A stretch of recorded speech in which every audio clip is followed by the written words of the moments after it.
Hi అండి, అందరికీ నమస్కారం. Welcome to Vijay media. ఇప్పుడే అందిన వార్త. బ్యాంక్ కస్టమర్లకు షాక్. ఆర్బీఐ కీలక నిర్ణయం. లేటెస్ట్ అప్డేట్ రావడం జరిగింది. సో దానికి సంబంధించిన పూర్తి వివరం చెప్పడం కోసం నేను వీడియో చేస్తున్నాను. వీడియోని పూర్తిగా చూస్తేనే నేను చెప్పే సమాచారం మీకు బాగా అర్థమవుతుంది. అలాగే వీడియో నచ్చితే వీడియోకి లైక్ ఇచ్చి నన్ను సపోర్ట్ చేయండి. కొత్తగా ఎవరైనా ఛానల్ చూస్తున్నట్టయితే కనుక తప్పకుండా సబ్స్క్రైబ్ చేసుకోండి. అప్పుడే నేను పెట్టే మరిన్ని వీడియో చూడడానికి అవకాశం ఉంటుంది. అలాగే వీడియోని లైక్ చేయడం వల్ల వీడియో కొంతమందికి రీచ్ అయ్యి ఇన్ఫర్మేషన్ మరికొంతమందికి రీచ్ అవుతుంది. సో లేట్ చేయకుండా మన వివరాల్లోకి వెళ్ళిపోదాం. ఈ రోజుల్లో బ్యాంక్ అకౌంట్ ఉండడం అనేది అనివార్యమైపోయింది. ముఖ్యంగా కాలేజీల్లో చదువుకునే వారి దగ్గర నుంచి ఉద్యోగం చేసేవారి వరకు, వ్యాపారస్తులు, రాజకీయ నాయకులు, సెలబ్రిటీలు అనే తేడా లేకుండా అందరికీ బ్యాంక్ అకౌంట్ అవసరం అవుతుంది.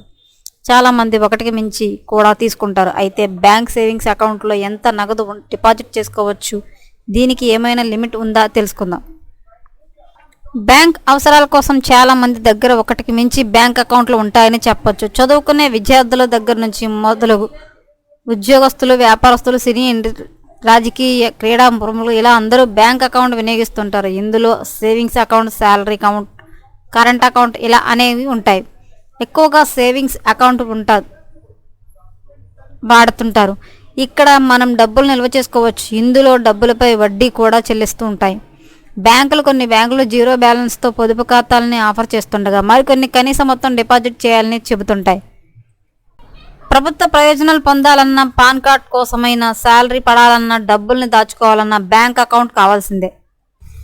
ఇంకా ఇప్పుడంతా డిజిటల్ సమయం అయిపోయింది. ట్రాన్సాక్షన్స్ అన్నీ ఆన్లైన్లోనే జరుగుతున్నాయి. చేతిలో నగదు ఉంచుకునే వారి సంఖ్య తగ్గింది. ఆన్లైన్ ట్రాన్సాక్షన్స్ చేయాలన్నా బ్యాంక్ అకౌంట్ ఉండాలి. అయితే ఈ క్రమంలోనే చాలామంది ఆన్లైన్లో పెద్ద మొత్తంలో కూడా క్యాష్ ట్రాన్సాక్షన్స్ జరుగుతుంటాయి. అయితే చాలామందికి ఒక సందేహం వస్తుంటుంది. బ్యాంక్ సేవింగ్స్ ఖాతాలో ఎంతవరకు క్యాష్ జమ చేయవచ్చుననే దానిపై చాలామందికి అవగాహన ఉండదు. అందుకే బ్యాంక్ అకౌంట్లో క్యాష్ డిపాజిట్ లిమిటెడ్ గురించి తెలుసుకోవాల్సి ఉంటుంది. ఒక పరిమితి దాటితే ఆదాయ పన్ను శాఖ నుంచి నోటీసులు అందుకునే అవకాశం ఉంటుంది. దీనిపై మీరు ఐటీ శాఖకు వివరణ ఇవ్వాల్సి ఉంటుంది. సేవింగ్స్ అకౌంట్లో ఎంత నగదు అయినా డిపాజిట్ చేసుకోవచ్చు, కానీ ఒక ఆర్థిక సంవత్సరంలో పొదుపు ఖాతాలో జమ చేయగల మొత్తంపై ఒక లిమిట్ విధించింది. 10 లక్షల వరకు మించి క్యాష్ డిపాజిట్ చేసినట్లయితే అప్పుడు ఆదాయ పన్ను పరిధిలోకి వస్తాయి. దీని గురించి మీరు ఇన్కమ్ ట్యాక్స్ డిపార్ట్మెంట్కు తెలియజేయాలి ఉంటుంది. దీనిపై మీరు ట్యాక్స్ కట్టాల్సి రావచ్చు. 10 లక్షలకు మించిన క్యాష్ డిపాజిట్లపై బ్యాంకులు కూడా ఆదాయ పన్ను శాఖకు సమాచారం అందిస్తుంది. దీనిపై మీకు నోటీసులు వస్తే దానికి బదులివ్వాల్సి ఉంటుంది. అంటే ఆదాయ పన్నుపై ఆధారాలు చూపించాల్సి ఉంటుంది. ఇక క్యాష్ డిపాజిట్ లిమిట్ బ్యాంకుల్లో ట్రాన్సాక్షన్స్ పై చాలా వరకు రోజుకు 1,00,000 అయితే 2 లక్షల వరకు ఉంటుంది.